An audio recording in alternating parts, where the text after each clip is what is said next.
എപ്പിസോഡിന്റെ opening സീനിൽ ഇപ്പൊ ഷാങ്സിന്റെ കപ്പലായിരിക്കും കാണിക്കുക. അതിപ്പോ വൈറ്റ് ബേർഡിന്റെ ആ ഒരു ദ്വീപ് അത് ലക്ഷ്യമാക്കി പോയിക്കൊണ്ടിരിക്കുകയാണ്. കപ്പലിലാണെങ്കിൽ മാർക്കോ ഉണ്ട്. മാർക്കോയെ അവിടെ ഡ്രോപ്പ് ചെയ്യുക എന്നതാണ് ഇപ്പോഴത്തെ അവരുടെ ലക്ഷ്യം. മാർക്കോ ആണെങ്കിൽ ഇപ്പൊ അവന്റെ ദ്വീപ് അത് ലക്ഷ്യമാക്കി അവിടേക്ക് നോക്കി നിൽക്കും. ഷാങ്സ് ആണെങ്കിൽ അവനോട് പറയും, ഞാൻ കരുതിയത് നീ എന്നോടൊപ്പം എന്റെ ടീമിൽ ചേരുമെന്നാണ്. അതിന് മാർക്കോ ചിരിക്കും, ഇനി ഒരു കൊച്ചു കുഞ്ഞിനെ പോലെ നോക്കാനായിട്ട് ഇനി എന്നെ കൊണ്ട് പറ്റില്ല, ഞാൻ ഒറ്റയ്ക്ക് സെയിൽ ചെയ്യാനാണ് ആഗ്രഹിക്കുന്നതെന്ന് പറഞ്ഞ് അവരെല്ലാവരും പൊട്ടിച്ചിരിക്കുകയാണ്. അവിടുന്ന് അങ്ങനെ സീൻ കട്ട് ചെയ്ത് ഇപ്പോൾ ഒരു ഫ്ലാഷ് ബാക്ക് കാണിക്കും. ഫ്ലാഷ് ബാക്കിൽ ഇപ്പോൾ വാനോക്ക് എൻ്റെ ആയിരിക്കും കാണിക്കുക. എമട്ടോ ആണെങ്കിൽ ലൂഫിയോട് പറയും, എൻ്റെ വലിയ ആഗ്രഹം നിങ്ങളുടെ ടീമിൽ വന്ന് ചേരുക എന്നതായിരുന്നു. പക്ഷേ ഇപ്പം ഞാൻ എൻ്റെ തീരുമാനം അത് മാറ്റി. എന്നെ കൊണ്ടിപ്പോൾ നിങ്ങളോടൊപ്പം വരാൻ കഴിയില്ല, നിന്റെ ടീമിലും എനിക്ക് ചേരാനായിട്ട് കഴിയില്ല. അത് കേട്ട് ലൂഫി അവൻ ഷോക്ക് ആവുകയാണ്. അൺബിലീവബിൾ, എന്തു പറ്റി എമട്ടോ, നീ എന്തുകൊണ്ടാണ് ഇപ്പം ഇങ്ങനെയൊരു ഡിസിഷൻ അതെടുത്തേ? സാഞ്ചിക്കാണെങ്കിൽ എടുത്ത ആ ഡിസിഷൻ അത് കേട്ട് ഒരുപാട് വിഷമം തോന്നും. അവളാണെങ്കിൽ ഇപ്പം ലൂഫിയോട് പറയും, സത്യത്തിൽ ആ ഒരു നേവി ഓഫീസർ ആളിവിടേക്ക് വന്ന് തൻ്റെ റീറ്റൈനേഴ്സിനോടും മൊമൻറ്റോസ്കിയോടും എന്നോടും ഒക്കെ ഫൈറ്റ് ചെയ്തപ്പോഴാണ് വാനോ കിൻഡത്തിൻ്റെ ഇപ്പോഴത്തെ അവസ്ഥ ഞാൻ മനസ്സിലാക്കിയത്. സത്യത്തിൽ മൊമൻറ്റോസ്കിക്ക് ഒറ്റയ്ക്ക് ഈ വാനോ കിൻഡം ചെയ്യാനോ മുൻപോട്ടേക്ക് കൊണ്ടുപോകാനോ സാധിക്കില്ല. കൈഡോ മരിച്ചതുകൊണ്ട് തന്നെ ഇനിയും ഇതുപോലുള്ള ഒരുപാട് വില്ലന്മാർ ഇവിടേക്ക് കടന്നു വരും. സോ വാനോ കിൻഡത്തിന് ഇപ്പം എൻ്റെ സഹായം അത് ആവശ്യമാണ്. ഞാൻ പൂർണ്ണമായിട്ടും ഒരു ഓടനായി മാറാനാണ് ആഗ്രഹിക്കുന്നത്. അതുകൊണ്ട് തന്നെ ഓടൻ വാനോ കിൻഡത്തിന് വേണ്ടി എങ്ങനെ ജീവിച്ചോ അതുപോലെ തന്നെ വാനോ കിൻഡത്തെ പ്രൊട്ടക്ട് ചെയ്ത് ഞാൻ ജീവിക്കും. വൺസ് വാനോ കിൻഡം അത് സെക്കോർഡായെന്ന് മനസ്സിലായി കഴിയുമ്പോൾ ഞാൻ തന്നെ ഒരു പൈറട്ടായി മാറി ഓടൻ ചെയ്തതുപോലെ കടലിലേക്ക് ഇറങ്ങി സെയിൽ ചെയ്യാനായിട്ട് ആരംഭിക്കുമെന്ന് പറയും. സത്യത്തിൽ എനിക്ക് നിങ്ങളെ ഒരുപാട് ഇഷ്ടമാണ്, പക്ഷേ എൻ്റെ അവസ്ഥ അതിപ്പോൾ എങ്ങനെയാണെന്ന് പറയും. ലൂഫി ആണെങ്കിൽ ചുറ്റും നോക്കും. വാനോ കിൻഡത്തിലുള്ള ജനങ്ങളെല്ലാവരും ഹാപ്പി ആയിട്ടിരിക്കുകയാണ്. പറഞ്ഞത് അത് കറക്റ്റ് ആണെന്ന് അവന് ബോധ്യപ്പെടും. നീ പറഞ്ഞത് 100% ശരിയാണ്. നിന്റെ ആവശ്യം ഇപ്പോൾ ഈ വാനോ കിൻഡത്തിനാണ്. സോ തീർച്ചയായിട്ടും നീ ഈ വാനോ കിൻഡത്തെ പ്രൊട്ടക്ട് ചെയ്യണം. മൊമൻറ്റോസ്കി പയ്യന്റെ ശരീരം അത് മാത്രമേ വലുതായിട്ടുള്ളൂ, അവന്റെ മനസ്സിപ്പോഴും ചെറുതാണ്. സോ അവൻ ആവശ്യമായിട്ടുള്ള മോട്ടിവേഷനും ക്ലാസും ട്രെയിനിങ്ങും ഒക്കെ കൊടുത്ത് അവനോടൊപ്പം തന്നെ ഉണ്ടാവണം. അത് കേട്ട് ചിരിച്ച് അവള് ഓക്കെ പറയാണ്. അപ്പോഴായിരിക്കും മാർക്കോ ഇപ്പൊ ലൂഫിയോട് യാത്ര പറയാൻ അവന്റെ അടുത്തേക്ക് വരിക. ലൂഫി ആണെങ്കിൽ അവനോട് പറയും, എന്നോട് എനിക്ക് ഒരുപാട് നന്ദിയുണ്ട്. പല സമയങ്ങളിലും നീ അത്ഭുതകരമായിട്ട് എൻ്റെ ജീവൻ രക്ഷപ്പെടുത്തിയിട്ടുണ്ട്. ലാസ്റ്റ് ടൈം ആ പാരമൗണ്ട് വാർ അവിടെ വെച്ച് അക്കൈനോട് അറ്റാക്കിൽ നിന്ന് എന്നെ രക്ഷിച്ചത് നീയാണെന്ന് ഞാൻ തിരിച്ചറിഞ്ഞതാണ്. So thank you very much എന്ന് ലൂഫി ആണെങ്കിൽ അവനോട് പറയും. മാർക്കോ ആണെങ്കിൽ അത് കേട്ട് ചിരിക്കുകയാണ്. സത്യത്തിൽ ഞങ്ങളൊന്ന് ഒരുപാട് കഷ്ടപ്പെട്ടു നിന്നെ പ്രൊട്ടക്ട് ചെയ്യാനായിട്ട്.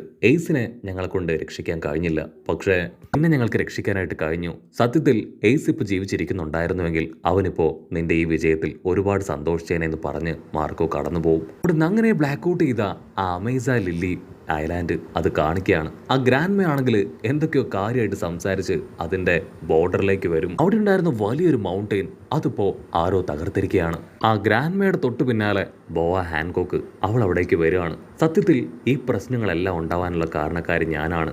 വാർലോഡ്സുകളെ ഗവൺമെന്റ് എടുത്തു കളഞ്ഞു. അതുകൊണ്ട് തന്നെ ഗവൺമെന്റിന്റെ സോൾജിയേഴ്സ് എപ്പോൾ വേണമെങ്കിലും ഇവിടേക്ക് വന്ന് അറ്റാക്ക് ചെയ്യാം, എന്നെ അവർ പിടിച്ചെടുക്കാം. ഇവിടെ ഉണ്ടായിരുന്ന ഇവിടെയുള്ള ബാക്കി സ്ത്രീകൾക്കും ഞാൻ കാരണം വലിയ വെല്ലുവിളികളാണ് സംഭവിക്കാൻ പോകുന്നത്.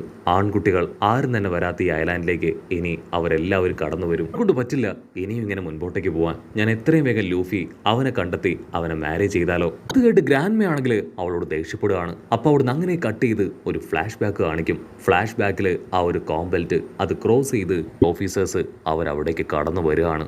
ഐലാൻഡിലേക്ക് എത്തേണ്ട താമസം അവരാണെങ്കിൽ ഇപ്പോൾ ഒരു ഐലാൻഡിന് നേരെ വലിയ രീതിയിലുള്ള ആക്രമണങ്ങൾ അത് അഴിച്ചുവിടും. കണ്ണാടിപ്പയ്യനായിരിക്കും അവർക്ക് ആവശ്യമായിട്ടുള്ള എല്ലാ ഇൻസ്ട്രക്ഷൻസും കൊടുക്കുക. അവൻ അവിടെ നടക്കുന്ന കാര്യങ്ങളെല്ലാം തന്നെ റെക്കോർഡ് ചെയ്തെടുക്കും. ബോവ ഹാൻകോക്കിന്റെ സോൾജിയേഴ്സ് അവരും അമ്പും വില്ലൊക്കെ ഉപയോഗിച്ച് നല്ല രീതിയിൽ ഫൈറ്റ് ചെയ്യുകയാണ്. അപ്പോഴായിരിക്കും അവർക്കൊരു വമ്പൻ ട്വിസ്റ്റ് കൊടുത്തുകൊണ്ട് ബ്ലാക്ക് ബിയേർഡ് അവൻ്റെ കപ്പൽ കൂട്ടവുമായിട്ട് അവിടേക്ക് എത്തുക.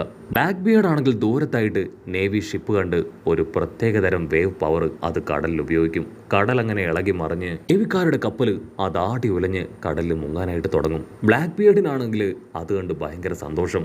ബ്ലാക്ക് ബിയേർഡ് ആണെങ്കിൽ ആ തീരത്തേക്ക് കപ്പൽ അടുപ്പിച്ച് ടെററായിട്ട് അങ്ങനെ നടന്നു വരികയാണ്. ബ്ലാക്ക് ബിയേർഡ് അവൻ്റെ അസിസ്റ്റൻസിനോട് പറയും, അവളുടെ ആ ഡെവിൾ ഫ്രൂട്ടിന്റെ പവർ അതെനിക്ക് ആവശ്യമാണ്. അത് മറ്റാർക്കും ഞാൻ വിട്ടുകൊടുക്കാനായിട്ട് ആഗ്രഹിക്കുന്നില്ല. സോ അതിനർത്ഥം ബ്ലാക്ക് ബിയേർഡ് ഇപ്പോൾ അവളെ കൊല്ലാനാണ് അവിടേക്ക് വന്നത്. ഉടനെ അവന്റെ അസിസ്റ്റന്റ് ആണെങ്കിൽ ഇപ്പോൾ അവനോട് പറയും, അവളെ കാണാൻ ഭയങ്കര സുന്ദരിയാണ്, എനിക്ക് അവളെ ഒരുപാട് ഇഷ്ടമാണ്, അവളെ കൊന്നു കഴിഞ്ഞാലും അവളുടെ തല അത് ഞാൻ ആർക്കും വിട്ടുകൊടുക്കില്ല, ഞാൻ സൂക്ഷിച്ചു വെക്കും എന്നൊക്കെ പറഞ്ഞ് അവരെല്ലാവരും അവളെ കമന്റ് അടിച്ച് കടന്നു വരികയാണ്. അപ്പോഴായിരിക്കും കുറച്ച് നേവി കൂട്ടം മുൻപിലേക്ക് വന്ന് ഗണ്ണൊക്കെ പോയിന്റ് ചെയ്ത് അവരെ തടഞ്ഞു നിർത്തുക.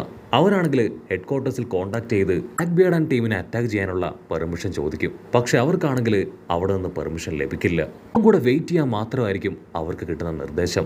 അതേസമയം ഓപ്പോസിറ്റുള്ള ബ്ലാക്ക് ബിയേർഡ് ടീമും അവരാണെങ്കിൽ പൊട്ടിച്ചിരിക്കും. കാരണം അവരിന്ന് വിരൽ ഞൊടിച്ച സോൾജിയേഴ്സിനെ എല്ലാം തന്നെ അവരെ കൊണ്ട് തവിട് പൊടിയാക്കാൻ കഴിയും. സോ അവരെ നോക്കി പരിഹസിച്ച് ബ്ലാക്ക് ബിയേർഡ് ടീമും അങ്ങനെ നിൽക്കും. ബ്ലാക്ക് ബിയേർഡ് ആണെങ്കിൽ ക്യാഷ്വലായിട്ട് എയറിൽ ഒരു പഞ്ച് കൊടുക്കും. ആ ഒരു പഞ്ചിൽ തന്നെ ആ നേവി സോൾജിയേഴ്സ് എല്ലാവരും തകർന്ന് തരിപ്പണമാവും. അതിനുശേഷം ഉച്ചത്തിൽ വിളിച്ചു പറയും, ഹാൻകോക്ക്, മര്യാദയ്ക്ക് നീ ഇവിടേക്ക് കടന്നു വരുന്നതാണ് നല്ലത്. അങ്ങനെയാണെങ്കിൽ ഒട്ടും വേദനിപ്പിക്കാതെ പൂ പോലെ നിന്നെ ഞാൻ കൊന്നു തരാന്ന് പറഞ്ഞ് അവൻ നടന്നു നീങ്ങും. കട്ട് ചെയ്ത ഇവിടെ നമ്മുടെ കണ്ണാടി പയ്യൻ അവനാണെങ്കിൽ സിറ്റുവേഷൻ മോശമാകാണെന്ന് മനസ്സിലാക്കി ഇപ്പോൾ ഹാൻകോക്കിന്റെ ആ ഒരു മാക്ഷൻ ലക്ഷ്യമാക്കി ഓടുകയാണ്. അവിടെ ലേഡി സോൾജിയേഴ്സ് ആണെങ്കിൽ നേവിക്കാരെ പുറഞ്ചം അമ്പ് ചെയ്തുകൊണ്ടേയിരിക്കും. കണ്ണാടിപ്പയ്യനാണെങ്കിൽ അവർക്ക് നേരെ വരുന്ന അമ്പുകളൊക്കെ കൈകൊണ്ട് ക്യാച്ച് ചെയ്തും തട്ടിക്കളഞ്ഞും ആ മാക്ഷന്റെ മുൻപിലെത്തും. അതിനുശേഷം വിളിച്ചു പറയും, ലേഡി ഹാൻകോക്ക്, ഇത് ഞങ്ങളാണ് നേവി സോൾജിയേഴ്സ്, മര്യാദയ്ക്ക് നീ പുറത്തേക്ക് വരുന്നതാണ് നിനക്ക് നല്ലത്. നിന്നെ ഉപദ്രവിക്കാനോ നിന്റെ ഐലാൻഡിലുള്ളവരെ ഇല്ലാതാക്കാനോ അല്ല ഞങ്ങൾ ഇവിടേക്ക് വന്നത്.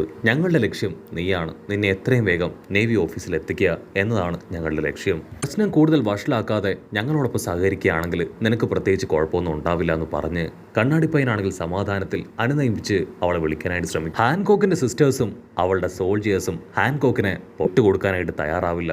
ഹാൻകോക്ക് ആണെങ്കിൽ ടെററായിട്ട് പുറത്തേക്ക് വന്ന് നിലവിളിച്ച് പറയും, ഒരു കാരണവശാലും ആരുടെ മുൻപിൽ അടിയറവ് പറയാൻ ഞാൻ തയ്യാറല്ല. ഞങ്ങളുടെ ഐലാൻഡ് അതിക്രമിച്ചകത്ത് വരുന്നത് അതാരായിരുന്നാലും ഞങ്ങൾ വെറുതെ വിടില്ല എന്ന് പറഞ്ഞ് അവളിപ്പോ അറ്റാക്ക് ചെയ്യാനായിട്ട് പുറത്തേക്ക് ഇറങ്ങി വരും. മറ്റൊരു ഭാഗത്ത് ബ്ലാക്ക് ബിയേർഡിനോട് അവന്റെ അസിസ്റ്റൻസ് റിക്വസ്റ്റ് ചെയ്യും, ആക്ച്വലി ആ ബോവ ഹാൻകോക്ക് അവൾ വളരെ സുന്ദരിയാണ്, ബോസ് ദയവ് ചെയ്ത് അവളെ കൊല്ലരുത്, ഒരല്പം പ്രാണൻ അത് അവളുടെ ബോഡിയിൽ ബാക്കി വെക്കണം എന്ന് പറയും. അതിന് ബ്ലാക്ക് ബിയേർഡ് പറയും, ഓക്കെ, അവളുടെ പവർ ഞാൻ എടുത്തതിന് ശേഷം അല്പം ജീവൻ ബാക്കി വെച്ച് നിങ്ങൾക്ക് അവളെ വിട്ടുതരാമെന്ന് പറഞ്ഞ് അവരങ്ങനെ കടന്നു വരുമ്പോഴായിരിക്കും ചിറകുകളുള്ള ഏതോ ഒരു പൊടിപ്പയ്യൻ അവിടേക്ക് പറന്നു വന്ന് ബ്ലാക്ക് ബിയേർഡിന്റെ അസിസ്റ്റൻസിനെ അറ്റാക്ക് ചെയ്യുക. അവർക്കെല്ലാവർക്കും അവനെ കണ്ട് ഭയങ്കര അത്ഭുതം. ബ്ലാക്ക് ബിയേർഡ് ആണെങ്കിൽ അവനെ കറക്റ്റായിട്ട് ഒന്ന് ഒബ്സർവ് ചെയ്യും.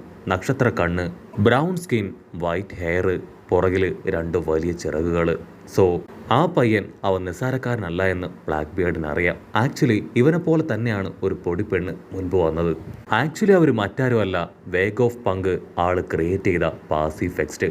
അവരുടെ ബോഡിയിൽ PX അടയാളപ്പെടുത്തിയതായിട്ട് ഇപ്പോൾ ബ്ലാക്ക് ബിയേർഡ് കാണും. അവന്റെ കയ്യിലെ സ്ക്വാഡ് അത് കണ്ട് ബ്ലാക്ക് ബിയേർഡ് അവൻ ഇപ്പോൾ ഒന്ന് പേടിച്ച് പുറകിലേക്ക് മാറാനായിട്ട് തുടങ്ങും. ആ പയ്യനാണെങ്കിൽ ചാടി വന്ന് അവരെ അറ്റാക്ക് ചെയ്യാനായിട്ട് ശ്രമിക്കുകയാണ്.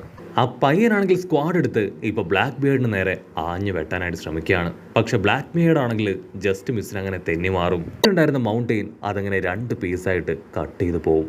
കാര്യം വഷളാണെന്ന് മനസ്സിലാക്കിയ ബ്ലാക്ക് ബിയേർഡ് അവനാണെങ്കിൽ അവന്റെ ആ ഒരു മാനിഫെസ്റ്റിംഗ് പവർ അതുപയോഗിച്ച് ആ ഒരു പ്രദേശം മുഴുവൻ അതിലൂടെ തകർക്കാനായിട്ട് ശ്രമിക്കുകയാണ്. ഇവിടെ നേവിക്കാരാണെങ്കിൽ അവിടെ നടക്കുന്ന കാഴ്ച കണ്ട് ഷോക്കാവും. അപ്പോഴായിരിക്കും ആ ഒരു മാൻഷൻ അത് ഓപ്പൺ ചെയ്ത് കോക്ക് അവൾ പുറത്തേക്ക് വരിക.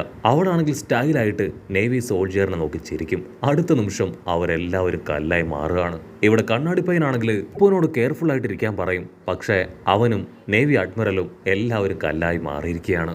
കോക്കാണെങ്കിൽ ഇപ്പൊ നമ്മുടെ കണ്ണാടിപ്പയ്യനെ അവനെ അങ്ങനെ ഫോക്കസ് ചെയ്യും. അവൾ ചാടി വന്ന് അവനെ പഞ്ച് ചെയ്യാൻ ശ്രമിക്കും. പക്ഷെ അടുത്ത നിമിഷം ബ്ലാക്ക് ബിയേർഡ് ഹാൻകോക്കിന്റെ അസിസ്റ്റൻസ് ആണെങ്കിൽ ആ ഒരു കാഴ്ച കണ്ട് ഷോക്ക് ആവുകയാണ്. മാത്രമല്ല ഹാൻകോക്കിന്റെ പവറിൽ അവളിപ്പോ ബ്ലാക്ക് ബിയേർഡിന്റെ അസിസ്റ്റൻസിനെ കല്ലാക്കി മാറ്റി കഴിഞ്ഞു. ബ്ലാക്ക് ബിയേർഡ് ആണെങ്കിൽ അവളോട് പറയും, എനിക്ക് ആവശ്യം നിന്റെ പവറാണ്, മര്യാദയ്ക്ക് നിന്റെ പവർ എനിക്ക് സറണ്ടർ ചെയ്യും. അതിനവൾ പറയും, എന്റെ പവർ നീ എടുത്തു കഴിഞ്ഞാൽ ഇപ്പൊ കല്ലായിരിക്കുന്ന നിന്റെ അസിസ്റ്റൻസിനെ ചെയ്ത് ബാക്ക് ടു നോർമൽ ആക്കി മാറ്റാൻ കഴിയില്ല. സോ അങ്ങനെ ചെയ്യണമെങ്കിൽ ഈ പവർ അത് എന്റെ കയ്യിൽ തന്നെ ഉണ്ടാവണം. അത് കേട്ട് ബ്ലാക്ക് ബിയേർഡ് അവൻ ഷോക്ക് ആവുന്നതോട് കൂടെ ഈ ഒരു എപ്പിസോഡും അവസാനിക്കുന്നു.